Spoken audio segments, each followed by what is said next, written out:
Hello, it's Ollie here at the Crafty Whisk, and I'm so grateful that you could join me today. Today I'm going to be showing you a tiny easel card.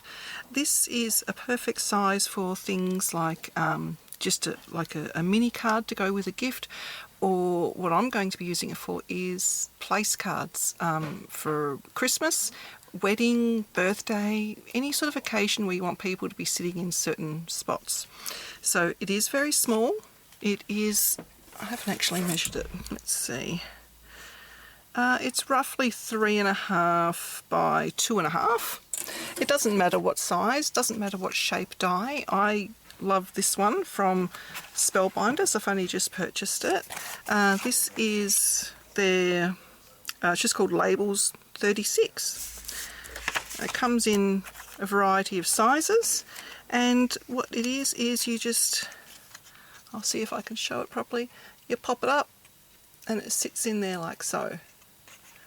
And then I've just got the name, well, I've got my name just for the sake of the video for this one, but you just pop the name of the person where they want to sit, or you can, if you don't want it as a place card, just put a sentiment or another decoration in there. But I'll be showing you how to do the place card version. So for the Christmas version here, I used the Jolly and Joy ephemera pack for that little one. I had that in my rocker card video, and I just chose some paper out of the Vicky Bouton Evergreen and Holly. It's an old Christmas set, but pretty much any Christmas paper or any sort of paper, these aren't necessarily Christmas, it's just gingham and then one little sort of words on it. Alright, so I'm going to show you a different style, a floral style today, which can be used for a wedding, Thanksgiving. Again, it can be used as Christmas. They're Australian native florals, and I'll be using this set here. It was just in my local $2 shop. I think it only cost like $2 or $3. It came as a kit, and it has ephemera pack, a paper pack. I think there's 36 sheets of paper, and also 4 little sticker things as well. Perfect for card making, scrapbooking, all that kind of thing.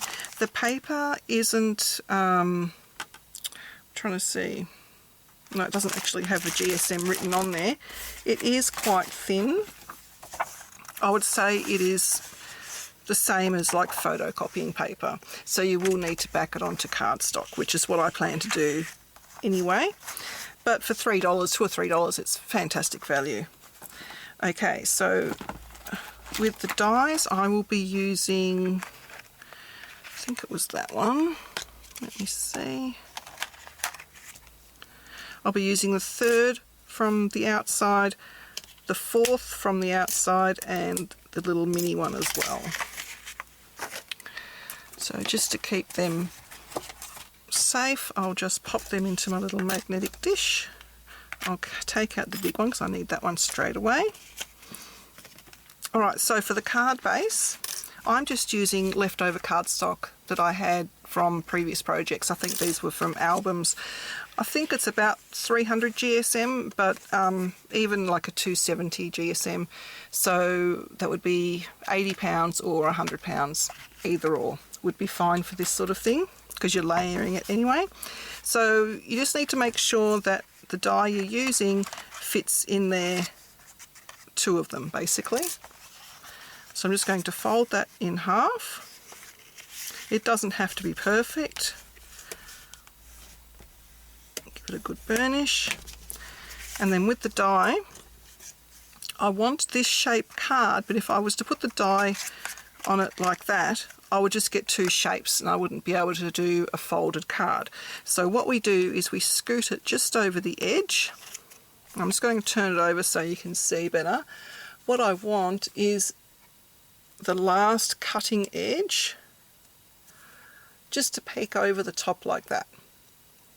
Now I am going to use tape to secure it, because it will need to run through my machine a couple of times, because this actually is quite thick cardstock, and that is a giant piece of tape. I don't need all of that. So I'll just trim that down. Otherwise it will just get in the way.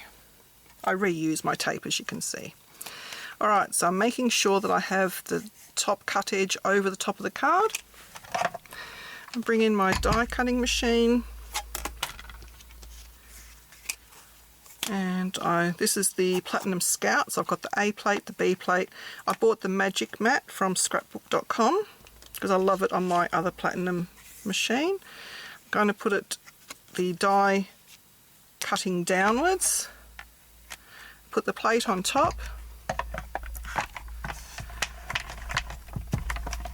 I will need to run this through 2 or 3 times because this is a thicker cardstock.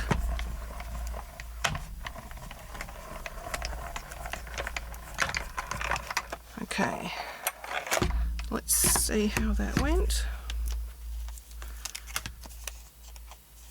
I need to run it through one more time. I'll just change the position on my mat, and I might just trim off some of this superfluous card so I can put it in at a bit of an angle.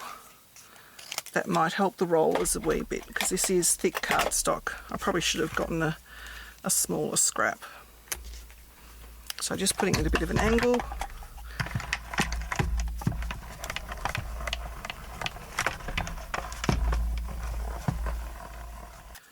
Now if you get any sticky residue from the tape, which I did because I was using a lot of force, you just grab your little glue eraser and it comes right off. So there we go, we have our top folding card. Okay, so we also need to cut an extra one of these, just a single one.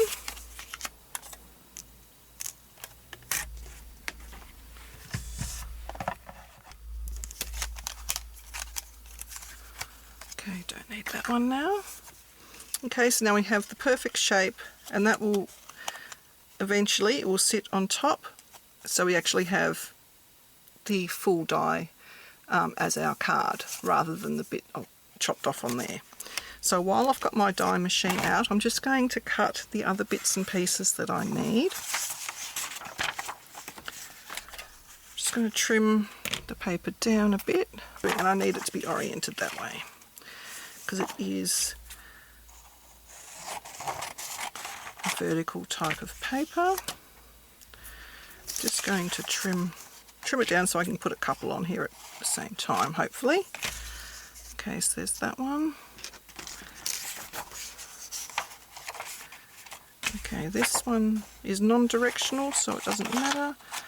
And I want 2 of these, so it's only thin paper, so I'm going to try and cut 2 at the same time. Alright.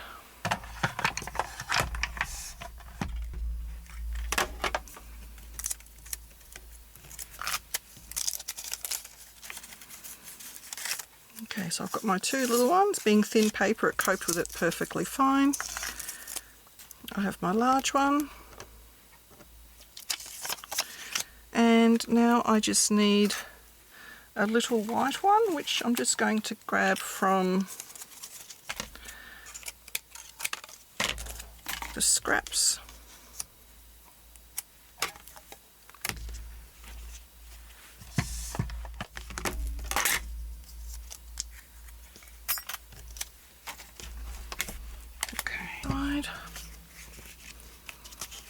Alright, so I think that was aged mahogany I chose.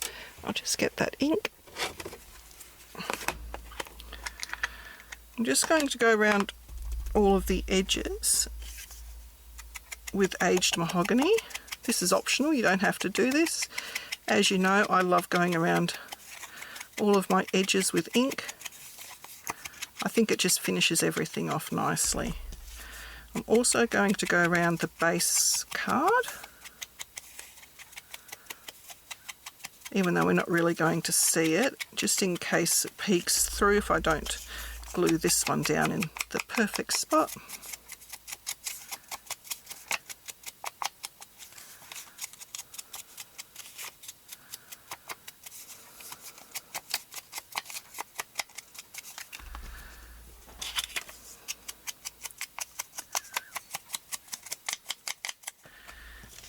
Now I'm going to layer this piece onto there. I'm just going to use a tape runner.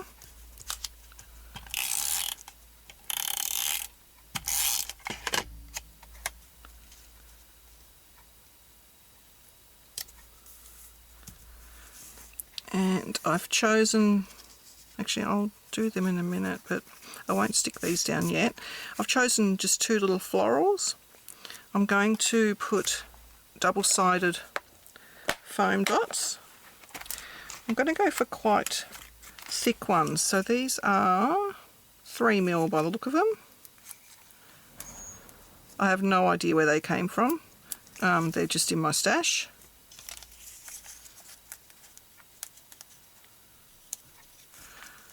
I think I've had them a while, and I don't think I bought too many of them because of this very problem. They don't like coming off the back as very easily. So now I know why they're at the bottom of my box and not the top, because I don't like them. Oh dear. Still, they need to get used. Alright, so I'll just put that aside. Put that aside as well for now. We'll do them in a moment. Back to the base card. So this is the front, and it actually leaves, I'll just put it up, hopefully it's going to capture that when it focuses. Focus. Can you see it's got a little beveled edge as well? I love that about this die set. Okay, so the top bit we are going to fold in half to that centre score line. Try and keep it as straight as you can and give it a really good burnish. So I'll just hold that up if the camera's going to focus. There we go. So it's just up to that side of the score line. Okay. Now we're going to put adhesive on this section.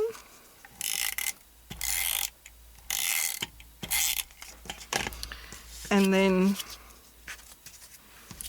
oops, we're going to attach this, but first I'm just going to attach the decorative bit, which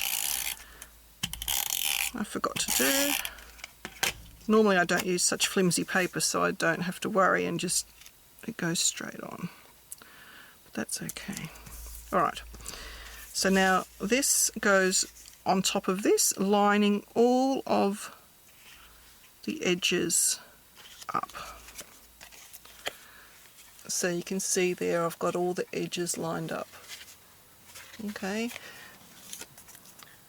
give it a good burnish. Now I'm going to stick this down onto the inside.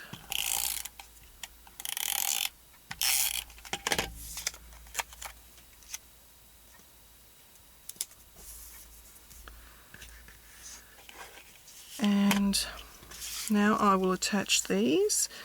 So that's going to go there, and I just wanted a little sprig ducking out behind, which I'm just going to attach with some tape runner. You can use glue. I've just got my tape runner out today. So that's going to go roughly there. So I want that sprig to go roughly there. So pop that down. Now try and get the backs off of all of these.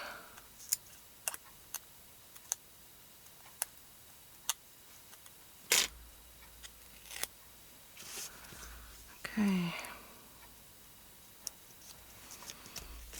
like so. This is the little plaque that's going to go down the bottom down there. So actually I might, so you can either put a name there or an embellishment. I might actually pop an embellishment on this one. Okay. I might use that little kangaroo.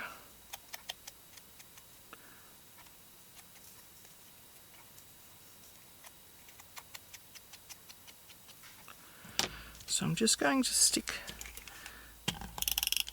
kangaroo down first.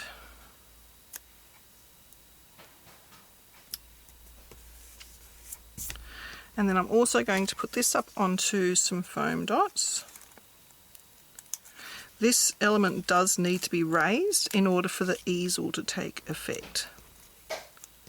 So I'm just using the same loft, so I think it was about 3mm high. If you don't want to use foam dots, you can just build up some scrap cardstock behind it. So we just need to work out where we want the easel to sort of sit, where it sort of naturally gravitates up to there, but that's because it's new. Once it's been folded, it wants to kind of sit about there. So I'll just get my little piece, I'll just put it there roughly, and now I will just make sure it's straight and stick it down. Oops, you go over there. So now when the card is flat, it does have a little bit of dimension to it, but then when it stands up, you just pop it in behind the little element there, and it sits beautifully all by itself, just like a full-size easel card. But this one's a perfect size to do for little name placements. Let me know what you think. I think it's a really, really cute idea. One thing I did forget to mention about these two cards is, or name plaques, whatever you want to call them, for occasions like weddings and things, it's ideal also because on the back you can already write your thank you for attending note, which I know it's a bit old-fashioned to send out thank yous, but I think it's still a lovely idea, and to have it on something like this that they can take home with them and then display it in their home, I think is a really, really lovely idea. And you don't have to have their name there if you don't want. You can have it sort of down here or on the back, even on the back there, so it doesn't have to be prominent if you want them to display it. With the Christmas one, you can make it into a Christmas greeting card just by writing your Happy Christmas sentiments on the back as well. So they sort of serve a double purpose and they're adorable. Thanks, guys. Please like and subscribe to my channel and hit that notification bell so that you don't miss it when I bring out a new video.